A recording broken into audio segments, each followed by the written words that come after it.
The weight of silence. There are men who command rooms without speaking. Men whose silence carries more authority than another man's shouting. Men who have learned that power is not taken. It is assumed, held, and never explained. Dominic Ashford was such a man.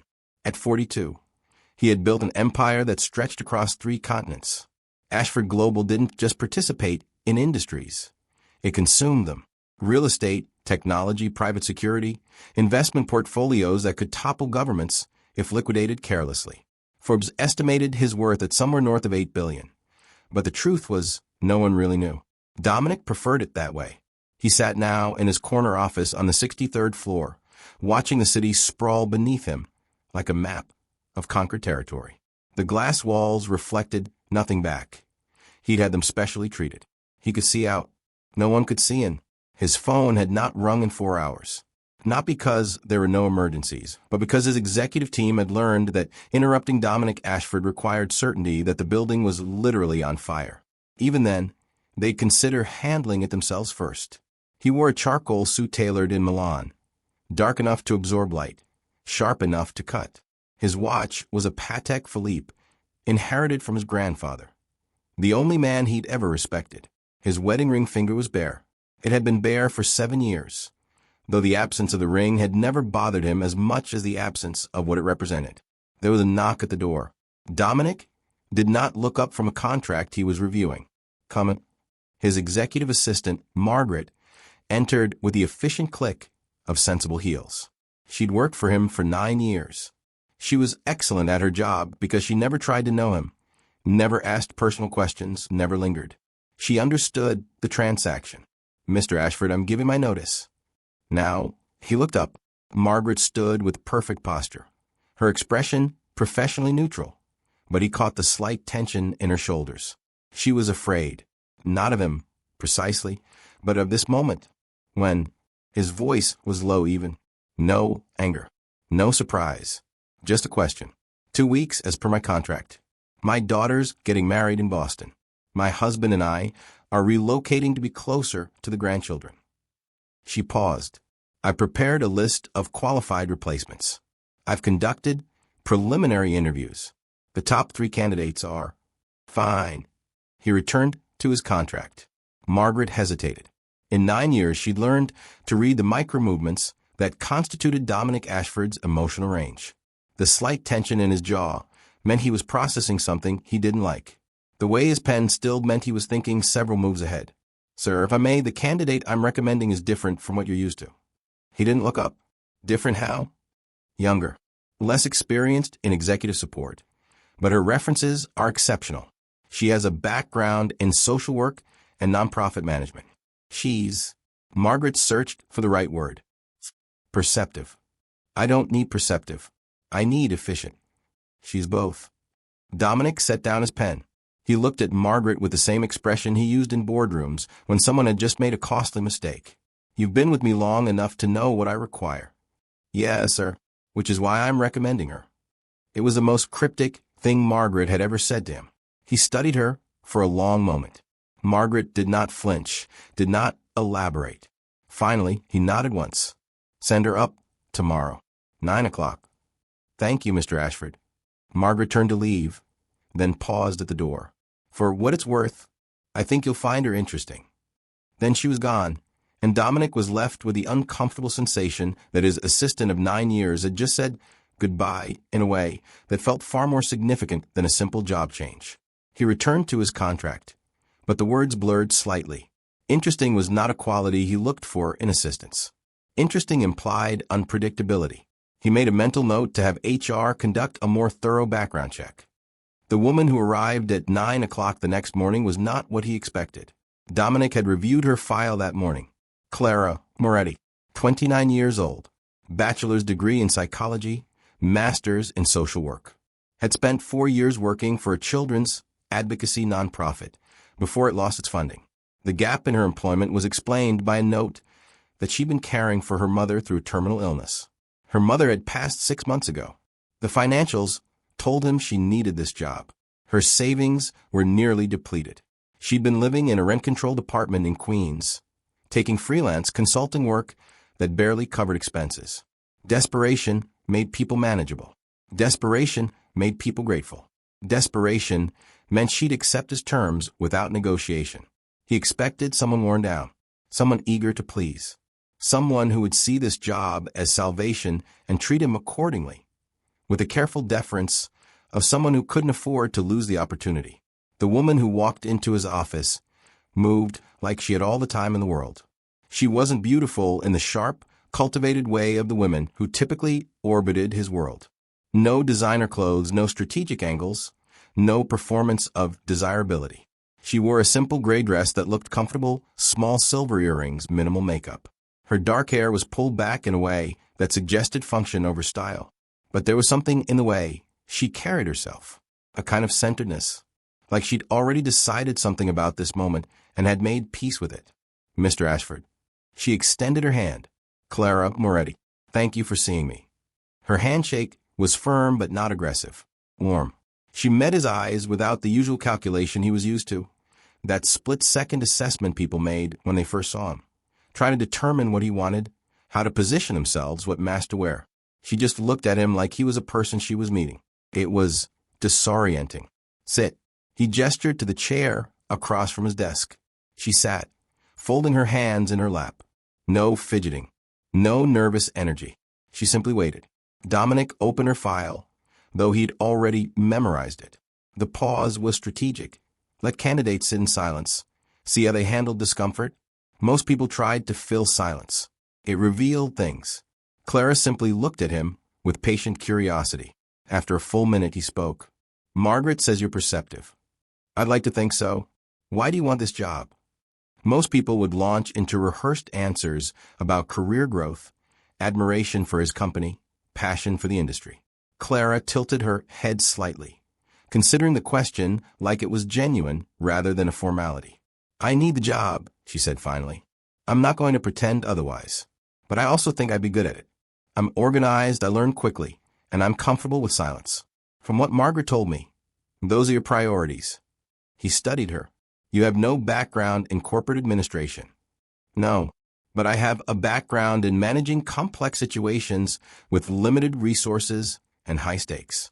I spent 4 years coordinating between social workers, lawyers, hospitals, schools, and families in crisis. I learned to anticipate needs, communicate across different power structures, and stay calm when everything was falling apart. She paused. I imagined some of those skills would transfer. It was a good answer. Too good. He distrusted it. Margaret also mentioned you worked in social work. Why leave? Something shifted in her expression. Not quite pain, but the echo of it. The organization lost its funding, and my mother got sick. I needed to be with her. I'm sorry for your loss. The words came automatically, the socially required response. But as he said them, he realized he couldn't remember the last time he'd offered condolences to anyone. The realization irritated him. Thank you. Clara's voice was quiet but steady. She had a good death, as much as any death can be good. We had time to say what needed to be said. There was something in the way she said it. No self-pity, no bid for sympathy, just a simple statement of fact that made him uncomfortable. He'd learned to navigate grief the way he navigated everything else. Compartmentalize it, control it, never let it show. She seemed to have done something different with hers, something he didn't understand. He redirected. This position requires complete discretion. You'll have access to sensitive information, confidential negotiations, private meetings, personal schedules. What I do, where I go, who I meet, none of it leaves this office. I understand. You'll be expected to work irregular hours.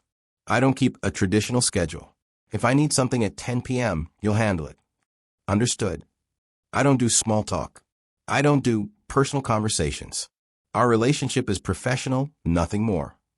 For the first time, something flickered across her face. Not offense, but something closer to recognition. Like he'd just confirmed something she'd already suspected. That works for me, she said. He waited for her to ask about salary, benefits, start date. She didn't. She just sat there, watching him with that same patient curiosity, like she was waiting for him to arrive at something he hadn't yet realized. It annoyed him. Do you have questions? Just one. She leaned forward slightly. What happened to your last assistant that you're looking for someone perceptive instead of just efficient? The question landed like a physical thing. No one asked him questions like that. No one dared to imply that his hiring criteria revealed something about his needs. People asked about responsibilities, expectations, performance metrics. They didn't ask about him. He should have shut it down immediately. Should have told her the question was inappropriate. Should have ended the interview. Instead, he held her gaze and said, "Nothing happened to Margaret. She's retiring." That's not what I asked. The silence that followed was different from the one before. This one had weight. Clara didn't break eye contact, didn't apologize, didn't try to soften the question. She just waited, like she'd asked something completely reasonable and was genuinely curious about the answer. Dominic realized, with a sensation that felt uncomfortably close to surprise, that she wasn't intimidated by him. Not because she was foolish or naive, but because she decided somewhere in the last few minutes that his power didn't threaten her. That whatever walls he'd built, whatever authority he projected, didn't change the fact that he was just a person sitting across from her. It was the most unsettling thing anyone had done to him in years. "You start Monday," he said. 7 a.m. Margaret will train you for 2 weeks. Clara blinked. "You're hiring me? Unless you've changed your mind." A small smile touched her lips. Not triumphant, not relieved. Just amused. Like something about this moment was privately funny. "I haven't changed my mind." "Then we're done here." She stood, extended her hand again. He shook it, and again felt that same disorienting warmth, that same directness. "Thank you, Mr. Ashford. I'll see you Monday." Then she was gone, and he was alone in his office, staring at the door she'd closed behind her. He told himself the decision was practical. She was qualified enough, and Margaret had vouched for her. The interview had been efficient. She'd be fine. But there's a part of him, a part he immediately suppressed, that wondered why he'd hired someone who'd just looked at him and seen past every carefully constructed barrier to ask a question no one else would dare to ask. Why he'd hired someone who'd made him feel, for just a moment, like he was visible. He returned to his contract, forcing his focus back to the familiar territory of clauses and negotiations and terms he could control. But for the rest of the day, he couldn't quite shake the memory of her voice asking, "What happened that you're looking for someone perceptive instead of just efficient?" Like she'd already seen something he'd been trying to hide. Clara Moretti arrived at 6:45 a.m. on Monday morning. Dominic knew this because he'd arrived at 6:30, as he always did, and had been vaguely irritated to find the executive assistant's desk empty when he walked past. Punctuality mattered. If she was going to work for him, she needed to. Then he'd seen her through the glass wall of the small break room, making coffee. She'd worn a navy dress, equally simple as the gray one from the interview, her hair in a low bun. She moved with the same unhurried purpose, measuring coffee grounds, filling the water reservoir, setting up 2 mugs. She glanced up and saw him watching. She didn't startle, didn't rush, just offered a small nod of acknowledgement and returned to what she was doing. When she emerged a few minutes later, she carried both mugs. She set one on Margaret's desk and knocked lightly on his door before entering. "Good morning, Mr. Ashford." She placed the second mug on his desk. "Black, no sugar. Margaret mentioned that was your preference." He looked at the coffee, then at her. "You didn't need to do that. I was making some anyway." She turned to leave. "Clara." She paused, turned back. He didn't know what he'd been planning to say. Something about boundaries, maybe? About not needing to be accommodated. About keeping things professional. Instead, he said, "Thank you."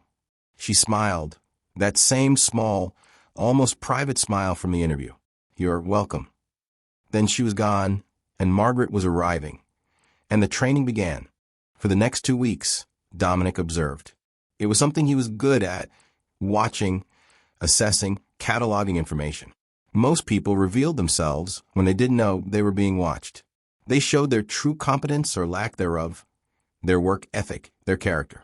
Clara was different. She learned quickly, as she'd promised. Margaret showed her the filing systems, the calendar management, the communication protocols, the invisible architecture that kept Dominic's life running smoothly.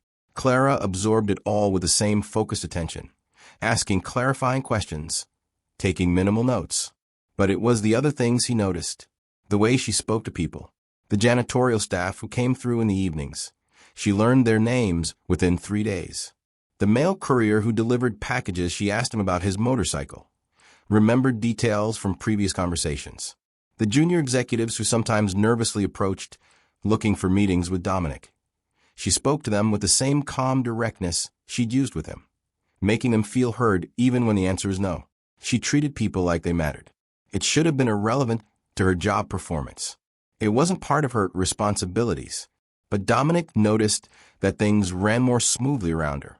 People were more willing to accommodate last-minute changes, more patient with delays, more cooperative, because she'd made them feel seen. He also noticed that she kept a small, succulent plant on her desk, that she ate lunch at her desk most days, usually something simple she'd brought from home, that she never checked her phone during work hours, except during her designated break, that she left exactly at 5:30 unless there was a specific reason to stay late, and when she stayed late, she never complained. She didn't try to impress him, didn't seek his approval, just did the work and went home. It should have been perfect. It was perfect. So why did it bother him? The moment came at the end of her second week. Margaret had just left for the day. Her retirement officially begun. There had been a small gathering in the break room. Cake, a gift card, brief speeches from the senior partners. Dominic had attended for exactly 7 minutes, said exactly the right things, and returned to his office. Clara had stayed for the entire gathering. He'd watched through the glass as she'd laughed at someone's story, hugged Margaret goodbye, helped clean up afterward. Now it was just the two of them left on the floor. The sun was setting, painting the office in shades of amber and shadow. Clara was organizing the last of Margaret's files, transferring institutional knowledge into the digital systems. Dominic's door was open. He'd been reviewing acquisition documents, but found himself distracted by the quiet sounds of her working. The soft click of keyboard keys, the rustle of paper, the occasional quiet hum of concentration. He didn't understand why it bothered him. His phone buzzed. A text from his lawyer. Asterisk deposition moved to Thursday. Need you there at 2 p.m. Asterisk. He forwarded the message to Clara with a single word. Handle. Within 30 seconds, his calendar updated. Meetings shifted. A car scheduled. Briefing documents requested from legal. Efficient. Perfect. Then Clara appeared in his doorway. The deposition, she said. Is this the Patterson case? He looked up. Why? Margaret mentioned it last week. Said it was complicated. Complicated was an understatement. James Patterson had been his business partner 15 years ago. They'd built the foundation of Ashford Global together. Then Patterson had gotten greedy, started siphoning money into offshore accounts, made deals that put the entire company at risk. Dominic had discovered it, confronted him, forced him out. Patterson had spent the last decade trying to claw his way back, filing lawsuits, spreading rumors, trying to damage Dominic's reputation. This deposition was the latest attempt. Patterson was claiming that Dominic had engaged in illegal practices, that the company's success was built on fraud, that he deserved compensation for his stolen work. It was bullshit, but it was exhausting bullshit. It's handled, Dominic said. Clara didn't move. Margaret also mentioned that you don't eat before depositions, that you go in running on coffee and anger. He set down his pen. Is there a point to this? I'm just wondering if that's strategy or habit. What's the difference? Strategy would mean you've decided that being hungry makes you sharper, more focused. Habit would mean you're doing it because you've always done it, and you've never questioned whether it actually helps. The observation was so unexpected, so direct, that for a moment he just stared at her. No one talked to him like this. No one questioned his methods, his choices, his approach. People assumed that if Dominic Ashford did something, it was intentional, calculated, correct. She was looking at him with that same patient curiosity from the interview, not judging, not advising, just asking. Why do you care? He said finally. Because I work for you now. If you're not performing at your best, it affects the company, which means it affects me. She paused. And because Margaret asked me to look out for you. I don't need looking out for. Most people who need looking out for say that. Something tightened in his chest. Irritation, he told himself. This was irritation. Thank you for your concern, he said, his voice dropping into the register he used when ending conversations. But I'm fine. Clara held his gaze for another moment. Then she nodded. Okay, I'll see you Thursday morning. She turned to leave. Clara. She looked back. He didn't know what he wanted to say. That she'd overstepped? That her job was to manage his schedule, not his well-being? That he'd been handling depositions long before she arrived and would continue handling them long after she left? Instead, he heard himself say, "What did Margaret tell you about me?" Clara tilted her head, considering the question. That you're brilliant, that you're fair, that you're lonelier than you admit. She paused, and that someone needed to ask you the questions you won't ask yourself. The words hit him like a physical blow, not because they were cruel, but because they were true, and because Margaret, careful, professional, distant Margaret, had apparently seen him clearly enough to know that he needed something he'd never asked for, someone who wouldn't let him hide. He wanted to be angry, wanted to tell Clara that Margaret had overstepped, that her assessment was inappropriate, that whatever private observations she'd made should have stayed private. But the anger wouldn't come. Instead, there was just this uncomfortable weight in his chest, this sense of being exposed. "Good night, Mr. Ashford," Clara said softly. Then she was gone, and he was alone with the sunset and the city and the question he couldn't answer. When did I become someone who needed looking out for? He returned to his documents, but the words blurred.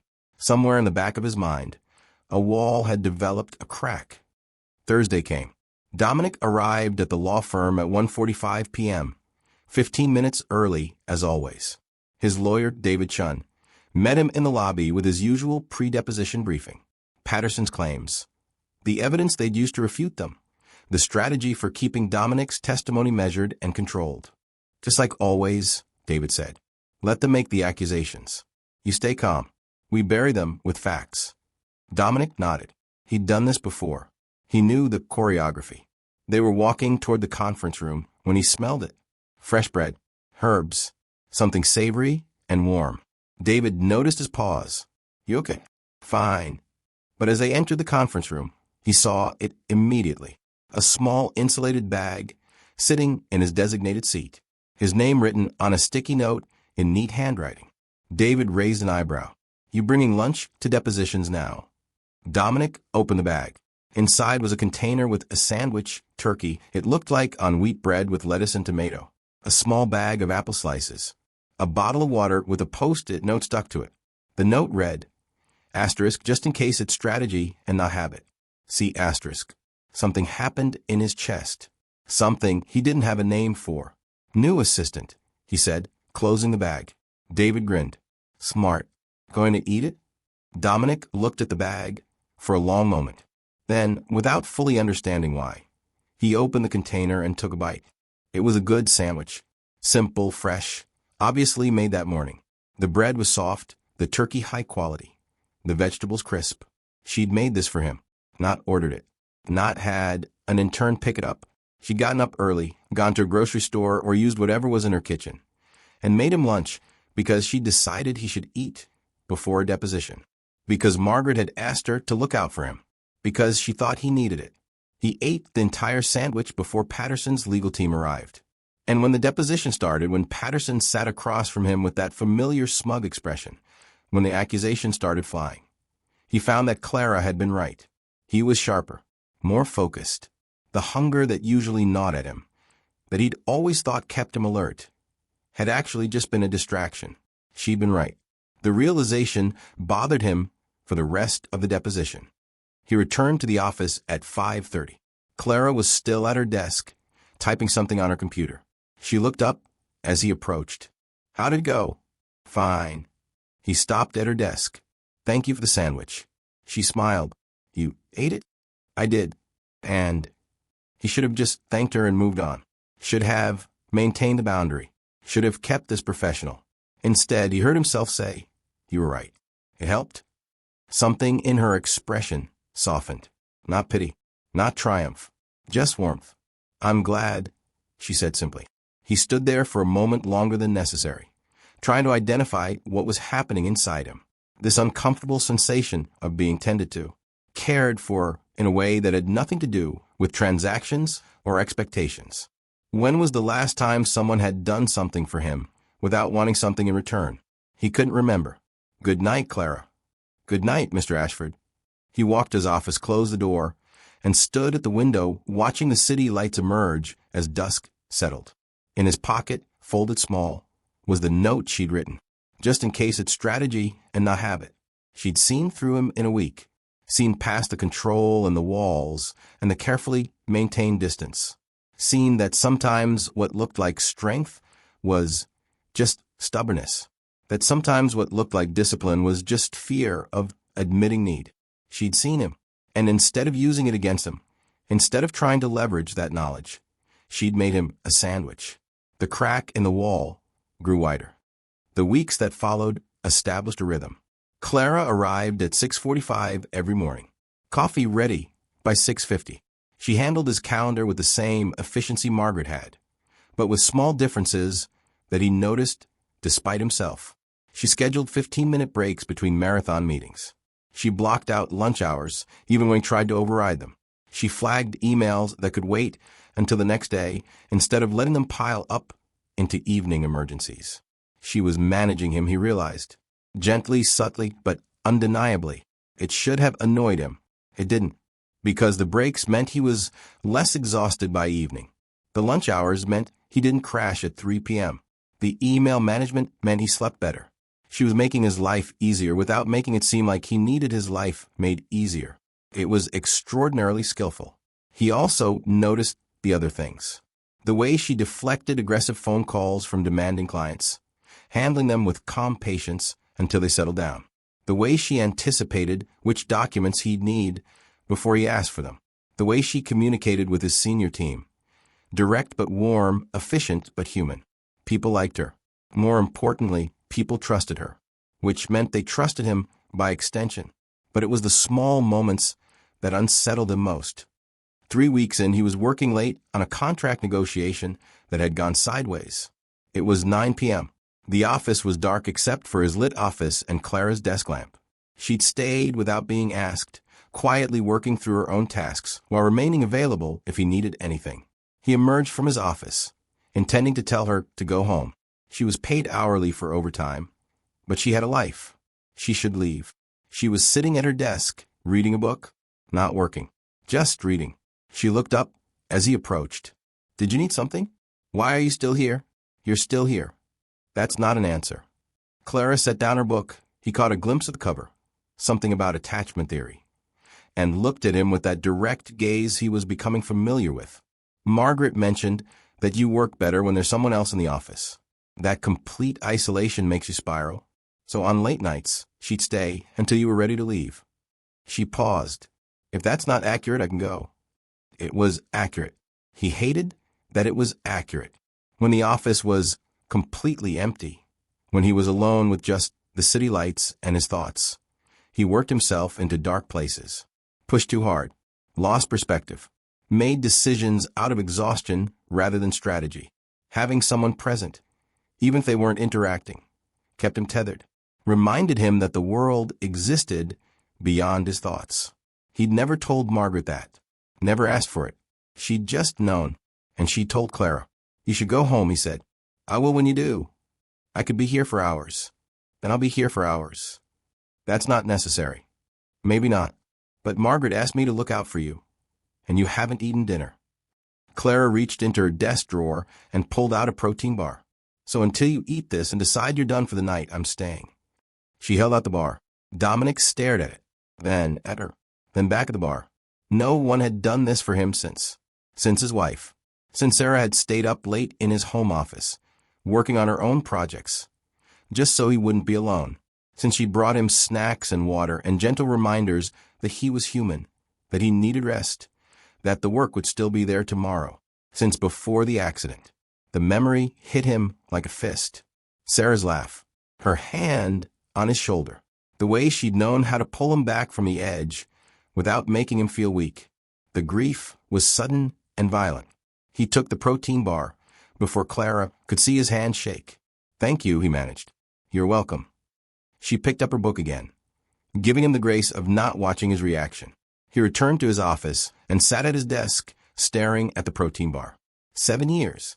It had been 7 years since Sarah's car had been hit by a drunk driver. 7 years since he'd gotten the call. 7 years since he'd identified her body. 7 years since the funeral where he'd stood dry-eyed and silent while everyone else wept. 7 years since he'd let anyone take care of him.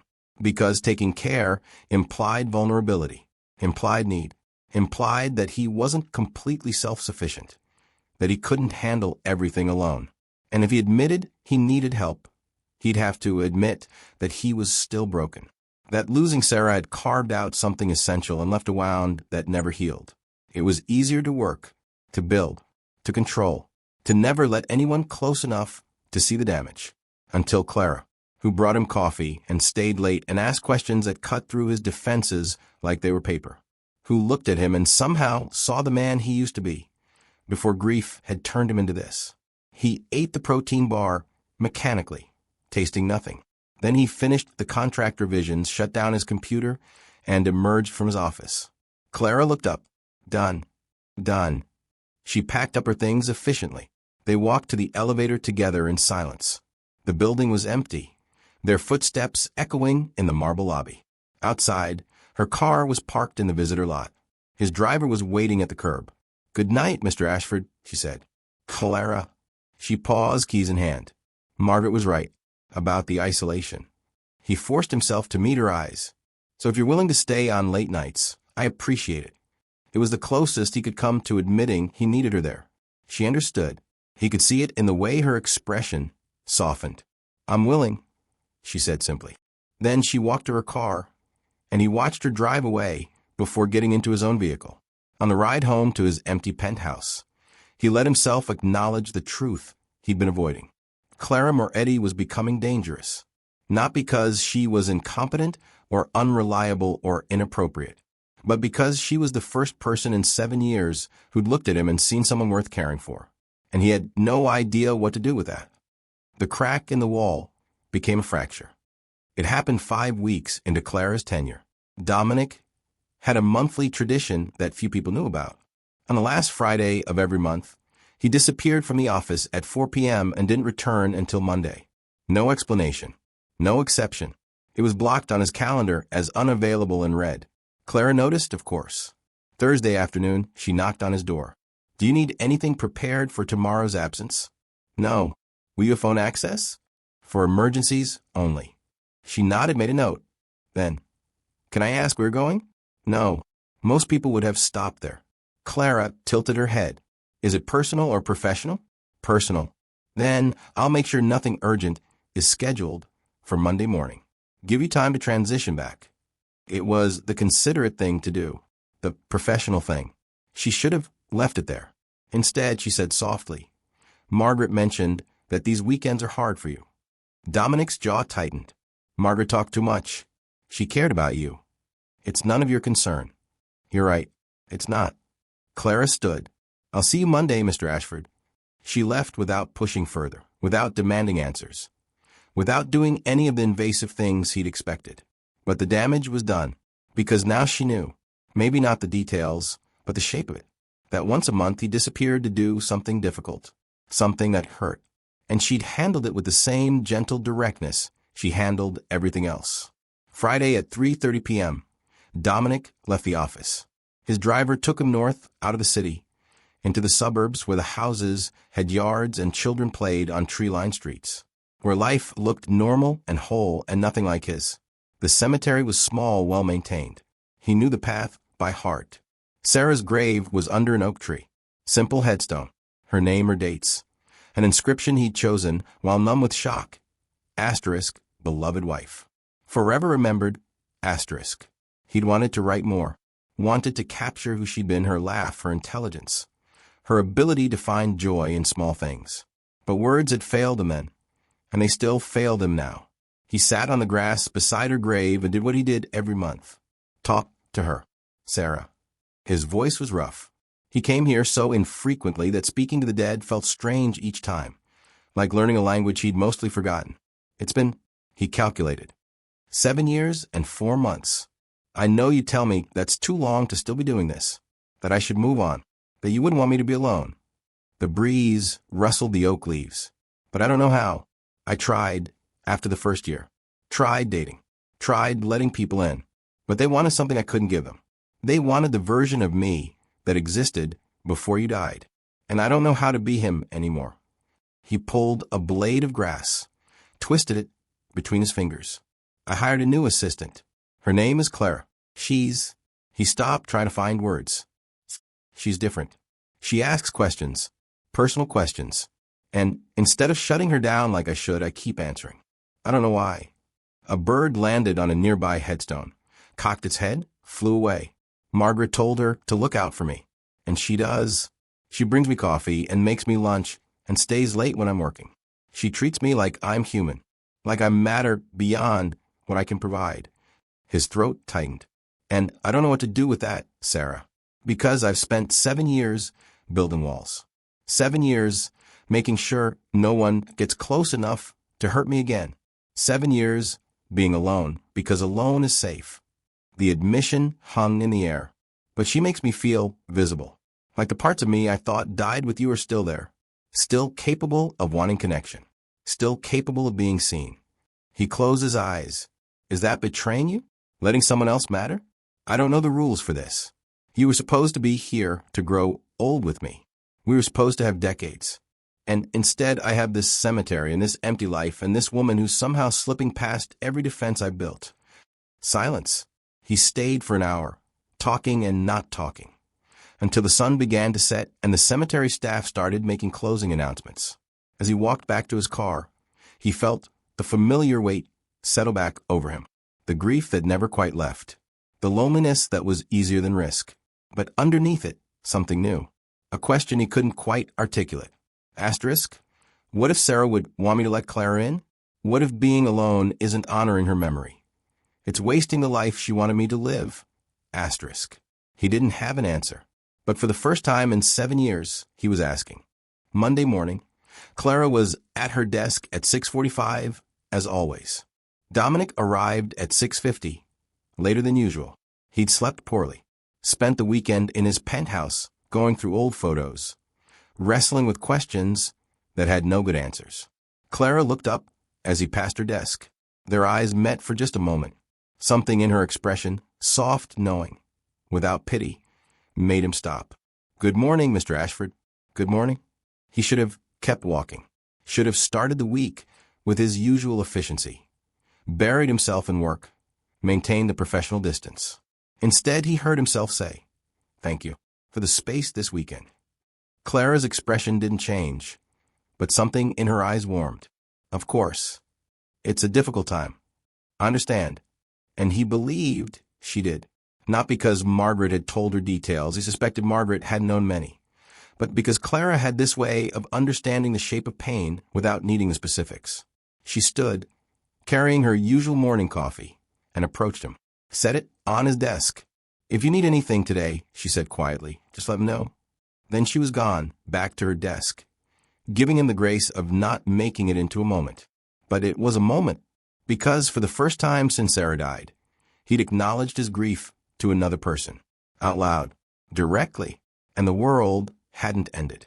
Clara hadn't treated him differently, hadn't looked at him with pity or awkwardness or the careful distance people usually employed around grief.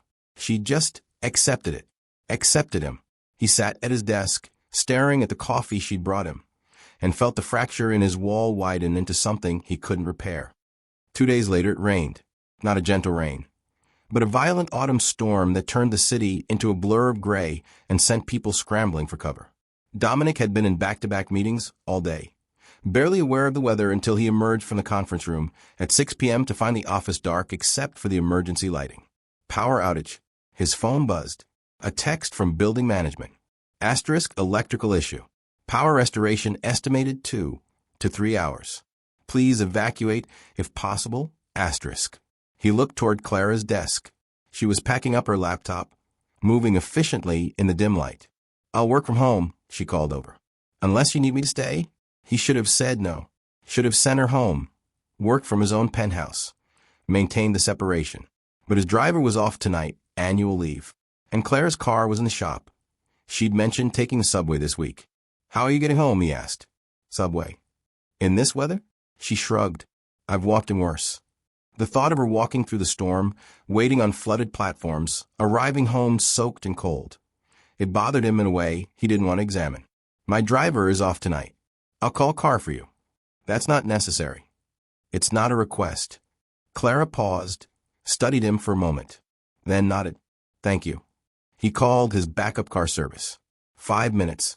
She finished packing while they waited in the lobby, watching the rain sheet against the glass doors. This weather's supposed to last all night, Clara said. Are you going to be able to work from home? I'll manage. Do you have food? The question was so unexpected, he almost laughed. Food? At your apartment. When you get home, do you have food? Or were you planning to order delivery in a blackout? He hadn't thought about it. He'd been planning to work through dinner, as usual. Maybe grab something from the building's cafe if it was still open. I have. He tried to remember what was in his refrigerator. Probably nothing. Clara shook her head, but she was almost smiling. Do you like pasta? What? Pasta. Do you like it? Yes, but I have ingredients at my apartment. If your car can drop me there first, I can put together something you can take home. Won't take more than 20 minutes. It was inappropriate, crossing a boundary. He should decline, call another car, maintain professional distance. That's not necessary, he said. Neither was the car, Clara replied. But here we are. The car arrived before he could argue further. Clara's apartment was in Queens, a fourth-floor walk-up, in a building that had seen better decades. The driver double-parked while she ran up, promising to be quick. Dominic waited in the car, watching the rain, wondering why he'd agreed to this, why he'd let her cook for him, why he was sitting outside her apartment building like some kind of... The door to the building opened. Clara emerged with an insulated bag, jogging through the rain back to the car. She was breathless as she slid back into the seat. Had to wait for the pasta to cool enough to pack. She handed him the bag. Penne with tomato sauce, garlic bread, a salad. Should be enough for dinner and leftovers. There's instructions in there if you want to reheat the pasta. But it's good cold too. He stared at the bag, at her, at the casual way she'd just disrupted her entire evening to make sure he ate. Why did you do this? He asked. Clara looked at him, rain still in her hair, her expression open and uncomplicated. Because you wouldn't have eaten otherwise. And because Margaret asked me to look out for you. Margaret isn't here anymore. I know, she smiled softly, but I still want to. The words sat between them in the dim car, heavy with meaning neither of them was quite ready to name. Dominic's driver cleared his throat gently. Sir, where to? Dominic gave his address. As they drove through the flooded streets toward his penthouse, he held the warm bag in his lap and tried to understand what was happening to him.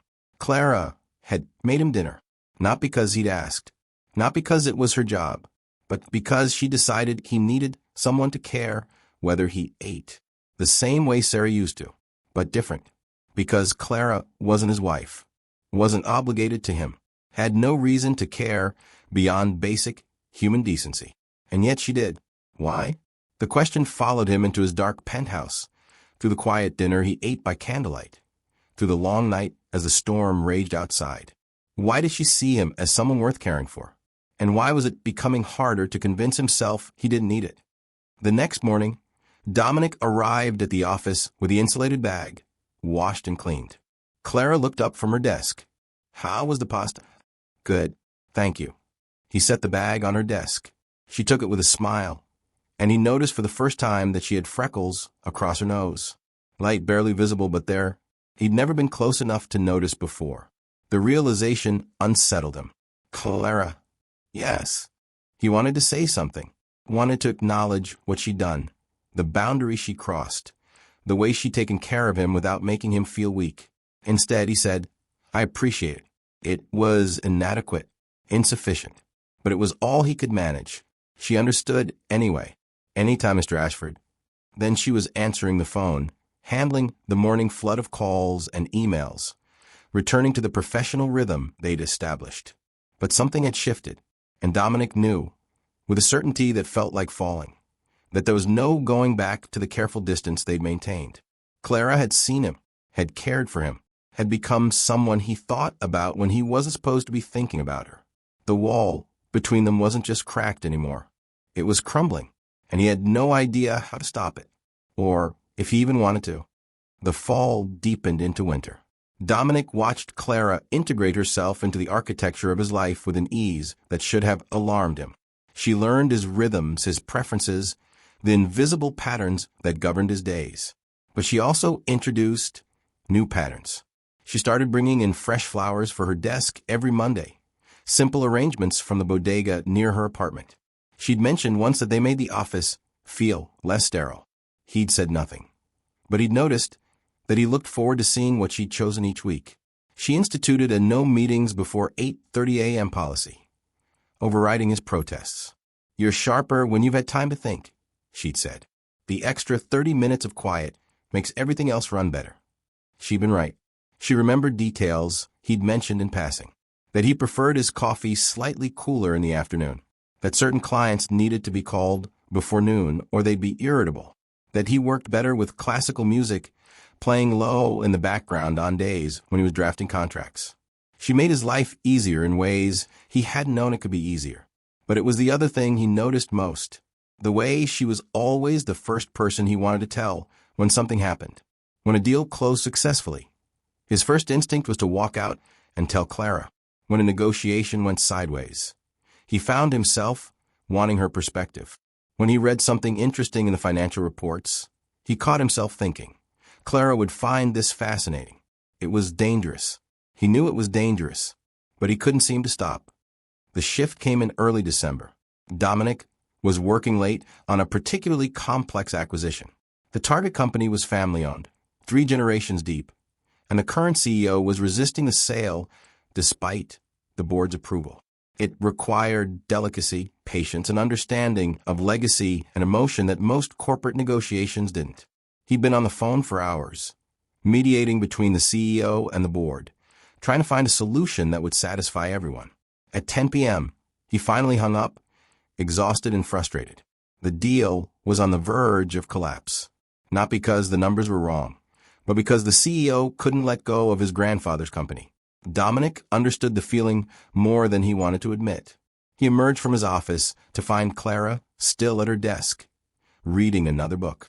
She looked up as he approached. "No luck?" she asked quietly. "He won't sell. Doesn't matter that the company's failing, that his board wants out, that the acquisition would save jobs. He can't let go of his grandfather's legacy." Clara closed her book. What was the company? Manufacturing. Industrial parts. Nothing glamorous, but steady. His grandfather built it from nothing during the Depression, turned it into something that employed hundreds of people, supported an entire community. And now it's dying. Slow. They need capital, new technology, a complete restructuring. We'd keep the name, keep the legacy, but modernize everything.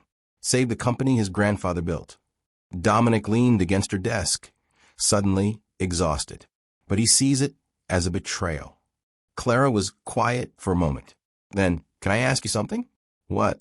"If you were in his position, if it was something your grandfather built, could you let it go?"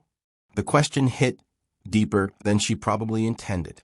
His grandfather had built the foundation of what became Ashford Global, had started with a single hardware store, expanded into real estate, made smart investments, built something from nothing. Dominic had taken that legacy and turned it into an empire, but he'd also transformed it beyond recognition, changed industries, changed focus, changed everything except the name. His grandfather might not recognize the company anymore. "I already did," Dominic said quietly. "My grandfather started with hardware stores. I shut them all down 15 years ago. They weren't profitable. The industry was dying, but they were his legacy." "Do you regret it?" Did he? He'd never let himself ask. "I don't know," he admitted. "I made the right business decision, but I sometimes wonder if I lost something in the process.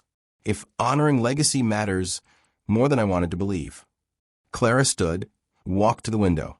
They stood side by side, looking out at the city. "My mother," she said softly, "spent her whole life building a garden, just a small plot behind our apartment building. But she turned it into something beautiful. Flowers, vegetables, a little bench where she'd sit and read." Dominic listened, not moving. "When she got sick, when we knew she was dying, she asked me to keep the garden. Said it was the only thing she'd built that would outlast her."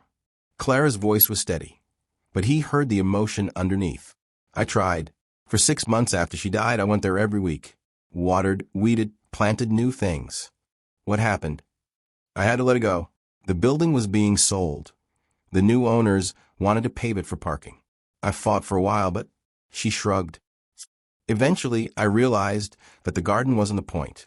The point was that she taught me how to notice beauty, how to create something alive and growing. That legacy didn't die when the garden did.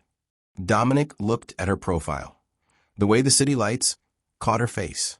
Are you saying I should help the CEO see that his grandfather's legacy isn't the building or the machinery?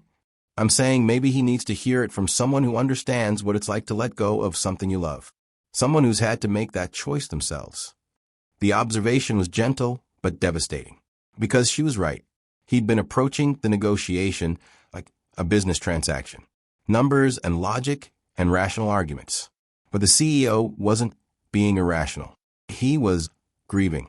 And Dominic knew exactly what that felt like. Thank you, he said. For what? For understanding what I was actually asking. Clara smiled. That's what I'm here for. They stood there for another moment, side by side in the dark office, before Clara said, "You should go home, get some sleep, talk to him tomorrow with fresh eyes. Will you be here when I make the call? Do you want me to be?" He should have said no, should have maintained the boundary, should have kept this professional.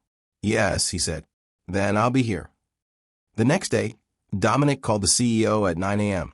Clara was at her desk, present, but not intrusive, the way she always was. "Mr. Peterson," Dominic began, "I want to tell you something I don't usually share in these negotiations." He could hear the CEO's surprise in the silence that followed. "My grandfather built the foundation of my company, started with one hardware store and turned it into a small empire. When I inherited it, I turned it into something much bigger. But in the process, I shut down all the hardware stores. The original business, the thing he'd built with his own hands. I killed it." Another pause. "Why are you telling me this?" "Because I think about it sometimes. Wonder if I betrayed him. Wonder if growing the business was worth losing the thing that started it." Dominic looked out at the city. "But then I remember what my grandfather actually valued. It wasn't the stores. It was the work, the pride of building something, of creating jobs, of being part of a community.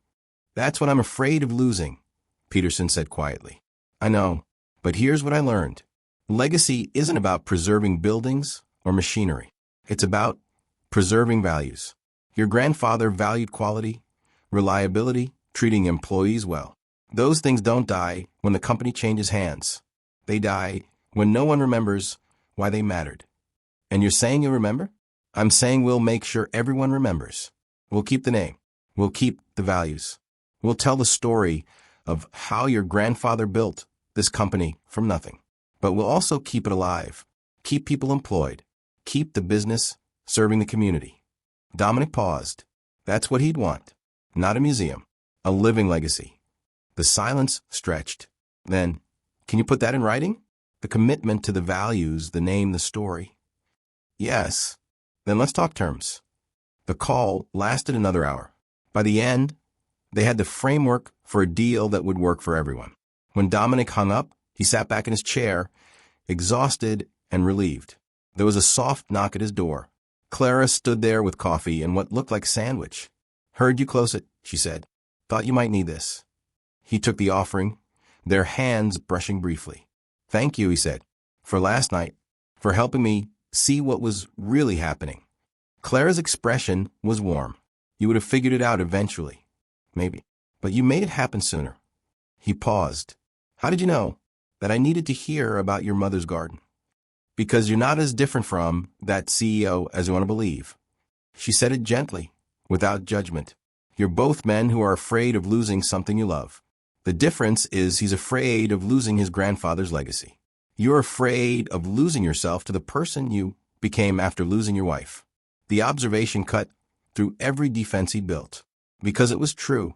Somewhere in the 7 years since Sarah's death, he'd turned himself into someone unrecognizable. Someone harder, colder, more isolated. He'd told himself it was necessary, that being the man who ran Ashford Global required that transformation. But what if it didn't? What if he'd just been hiding? "I don't know how to be anyone else anymore," he said quietly. Clara moved into his office, sat in the chair across from his desk. It was the first time she'd ever sat there uninvited. The first time she'd crossed that particular boundary. You don't have to be anyone else, she said. You just have to remember who you were before you decided you had to be alone. Well, if I can't remember, then I'll remind you. The words hung between them, heavy with promise. Dominic really looked at her, and saw what he'd been avoiding for months. Clara wasn't just his assistant, wasn't just someone who worked for him. She was becoming the person who knew him best, who saw through his walls, who refused to let him hide. She was becoming someone he needed, and that terrified him more than any business deal ever could. Clara, he said carefully, this isn't appropriate. What isn't? This. The way he struggled for words. The personal conversations. The care you take. The way you make me feel. He stopped, unable to finish. Clara held his gaze. Seen, she supplied softly. Yes. Is that inappropriate? Being seen? When it's by someone who works for me, yes. Would it be easier if I didn't work for you? The question stunned him. Was she offering to quit? To remove the professional boundary so they could what? Acknowledge whatever this was between them? I'm not asking you to quit, he said quickly. I know. I'm asking if the only thing stopping you from accepting that I care about you is the fact that I'm your assistant. It was such a direct question, such an honest question, and he didn't have an honest answer. Because yes, the professional boundary made this easier to deny, easier to categorize as inappropriate rather than terrifying. But even without that boundary, he'd still be afraid of letting someone in, afraid of caring about someone who could leave, afraid of betraying Sarah's memory, afraid of being vulnerable again. It's complicated, he said finally. Clara stood. I know, and I'm not asking you to uncomplicate it today. She moved toward the door, paused. But Dominic? She'd never called him by his first name before. The sound of it in her voice did something to his chest. You don't have to carry everything alone. That's all I'm saying. Then she was gone back to her desk, leaving him with his cooling coffee and the realization that something fundamental had just shifted. She'd called him Dominic. She'd offered him permission to be human, and he had no idea how to accept it without breaking completely. The fracture became a chasm. December pushed toward the holidays. The office began its annual transformation. Decorations appearing, people discussing travel plans. The energy shifting toward something lighter and more anticipatory. Dominic had always hated this time of year. Christmas had been Sarah's favorite holiday. She'd decorated their apartment with obsessive joy, baked cookies for neighbors, insisted on elaborate dinners with friends. She'd loved everything about it.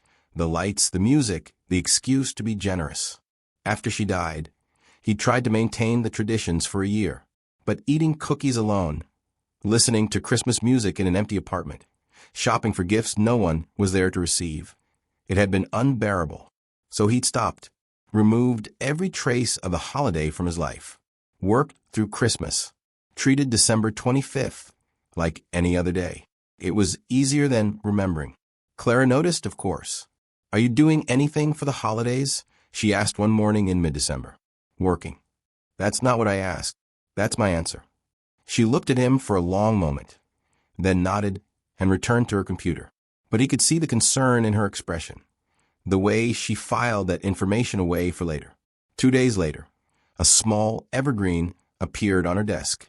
Not a full Christmas tree, just a miniature version in a pot, decorated with simple white lights. What is that? He asked as he passed. A tree. I can see that. Why is it here? Clara looked up. Because the office was too gray. And because I like Christmas. I know. That's okay. You don't have to like it for me to have a tree on my desk. It was such a simple, reasonable statement. But it felt like a challenge. Like she was saying, you can control many things, but you can't control whether joy exists in your proximity. He should have told her to remove it. Should have explained that Christmas decorations weren't appropriate for a professional office. Instead, he went back to his office and tried not to notice the way the small lights reflected in the glass walls, creating soft pools of warmth in the darkness. The Friday before Christmas, the senior partners organized the annual holiday party. Dominic always attended for exactly 1 hour. made an appearance, said the appropriate things, left before the alcohol and informality eroded professional boundaries. This year was no different. He arrived at 5 p.m., moved through the crowd with practiced ease, acknowledged toasts and well wishes with minimal engagement. Clara was there, wearing a dark green dress that somehow made her look both professional and festive. She was talking with some of the junior associates, laughing at something someone said, holding a glass of champagne. He found himself watching her. She moved through the party the same way she moved through the office, with genuine warmth, interested in people, making them feel heard. He watched a nervous intern relax under her attention, watched a senior partner's usually stern expression soften when she asked about his grandchildren. She had this way of making people feel valued, and Dominic realized, with a clarity that felt like ice water, that he envied them. Envied the easy way she gave them her attention, the warmth she offered without reservation, the care she extended to everyone around her. He wanted that. Wanted to be someone she looked at with that same warm interest. Wanted to be someone she cared for without the careful boundaries they constructed. The realization was paralyzing. He was at a company Christmas party, surrounded by his employees, acknowledging that he wanted his assistant to look at him the way she looked at everyone else. Not as her boss, not as someone to be managed or accommodated, as someone worthy of her genuine care. It was the most honest he'd been with himself in years, and it terrified him. He stayed at the party for exactly 1 hour, then slipped out without saying goodbye. Christmas Eve found him alone in his penthouse. The city stretched out beneath him, glittering with holiday lights. Some were down there. People were gathering with families, exchanging gifts, creating memories. He had work to do, financial reports to review, strategic plans to finalize for the new year. But he couldn't focus. His phone sat on his desk, dark and silent. Clara had taken the week off. The office was closed until after New Year's. She'd asked him, in that careful way of hers, if he'd be okay alone. He'd said yes. It had been a lie. The last text she'd sent was 2 days ago. Asterisk, if you need anything, call me. Even on Christmas. I mean it, asterisk. He'd typed and deleted several responses. Settle on. Enjoy your holiday. Now, sitting in the dark with the city lights reflecting off the windows, he wondered what she was doing. If she was with family. If she was happy. If she thought about him at all when she wasn't being paid to care. His phone buzzed. A text from Clara. Still working? He stared at the message for a long moment before responding. Yes. 3 dots appeared immediately. Then asterisk, of course you are. Have you eaten? Asterisk. Not hungry. Dominic. She'd used his first name in text. It still did something to him. I'm fine. A pause. Then, asterisk, I'm going to send you something. Don't argue, asterisk. Before he could respond, a notification appeared. A food delivery app. Clara had ordered him dinner from a nearby restaurant that was apparently open on Christmas Eve. Italian. The same thing they'd had that night during the storm. The gesture was so characteristic, thoughtful, direct, refusing to let him isolate himself completely, that something in his chest cracked. You didn't have to do this. Asterisk, I know. Merry Christmas, Dominic, asterisk. He stared at the message for a long time. Then on impulse he called her. She answered on the second ring. Hi. Hi. His voice sounded rough to his own ears. I wanted to thank you for the dinner. You are welcome. There was warmth in her voice, but also something careful. Like she was aware that this phone call was crossing another boundary. Are you okay? The question was so simple, so direct. No one ever asked him that. People asked if he needed anything, if there were problems to solve, if the business was running smoothly. No one asked if he was okay. I don't know, he heard himself admit. Christmas is difficult. Because of your wife? He should have deflected, should have ended the call, should have maintained the professional distance. Yes. A pause, then gently. Do you want to talk about her? Did he? He'd spent 7 years not talking about Sarah. Not with therapists, not with friends, not with anyone. He'd locked her memory away, visited her grave once a month, and refused to let anyone else into that grief. But Clara's voice was so gentle, so genuinely interested, like she wasn't asking out of obligation or curiosity, but because she actually wanted to know. Her name is Sarah, he said quietly. We met in business school. She was brilliant, smarter than me actually, though she'd never admit it. She could have run her own company, built her own empire. But she wanted to teach, said she'd rather shape minds and markets. He moved to the window, looking out at the city. She was the only person who ever saw me as something other than ambitious, who made me feel like being kind wasn't weakness, who reminded me that power was meaningless if you had no one to share it with. She sounded wonderful, Clara said softly. She was. She made everything lighter. Even when I was stressed or overwhelmed, she could make me laugh, could remind me why any of it mattered. His throat tightened. And then she was gone. Car accident. Drunk driver.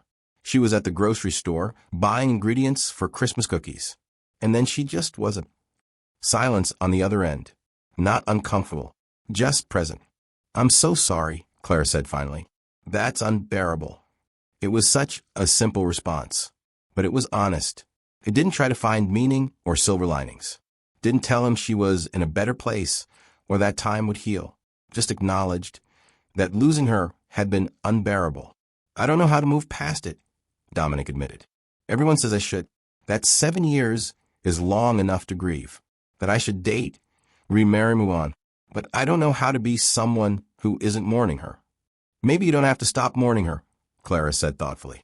Maybe you just have to make room for other things alongside the grief. The words settled into him, finding purchase in a way nothing else had. Make room, not replace, not move on, not forget. Just make room. Is that what you did, he asked. With your mother? Yes. I still miss her every day. But I also laugh and enjoy my work and make plans for the future. The grief doesn't go away, but it doesn't have to be the only thing. Dominic closed his eyes. I don't know if I can do that. I think you're already doing it, Clara said gently. You closed that deal with Peterson. He told me about Sarah. You called me tonight instead of sitting alone. Those are all examples of making room. Was she right?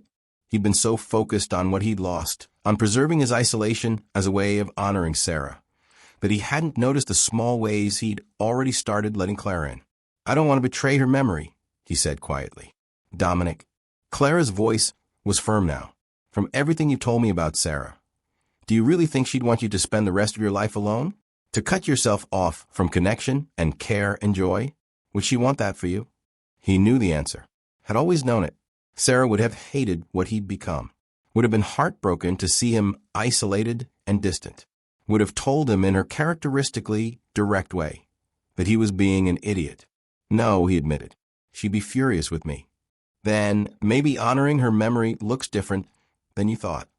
The words hung in the air between them, heavy with implication. Because if honoring Sarah meant living the kind of life she'd want for him, that meant opening himself up to connection, to care, to the possibility of letting someone else matter, to the possibility of letting Clara matter. Thank you, he said, for listening, for seeing me. That's what I do, Clara said. And he could hear the smile in her voice. Apparently, they talked for another hour, not about anything important, just about the city, about Christmas memories, about small things that had no weight. But when he finally hung up, when the dinner she'd ordered had arrived and he'd eaten it alone in his penthouse, Dominic realized something had fundamentally changed. He wasn't alone anymore, even sitting in an empty apartment. He carried Clara with him, her warmth, her perspective, her refusal to let him hide. She'd become part of his life in a way he hadn't consciously allowed. And for the first time in 7 years, that didn't feel like betrayal. It felt like possibility. The office reopened on January 2nd. Clara arrived at 6:45 as always. But something was different in her expression when she looked at him. A new awareness. A recognition that their Christmas Eve conversation had shifted something between them. Good morning, she said. Good morning. He set her usual coffee on her desk. He'd arrived early and made it himself. A small reversal of their normal routine. Thank you. For Christmas Eve. You're welcome. She took the coffee, their fingers brushing. Neither of them moved away immediately. Clara, I've been thinking. About how you become the most important person in my life without me noticing. About how I don't know how to categorize what you are to me. About how I'm terrified and drawn to you in equal measure. About taking a day off, he said instead. A full day, not working. She blinked. You want to take a day off? I want you to take a day off. With me. The words hung there. Impossible to retract. Clara's expression shifted through surprise, confusion, understanding. Like together? Yes. Doing what? He hadn't thought that far. Just knew that he wanted time with her that wasn't structured by work, that wasn't bounded by professional obligations, that let him see who she was when she wasn't managing his life. I don't know, he admitted. Something not related to Ashford Global. A slow smile spread across Clara's face. Are you asking me out, Mr. Ashford? The question should have made him retreat, should have made him clarify that this was professional, appropriate, within boundaries. Instead, he met her eyes and said, I think I am. Clara's smile widened. Then I accept.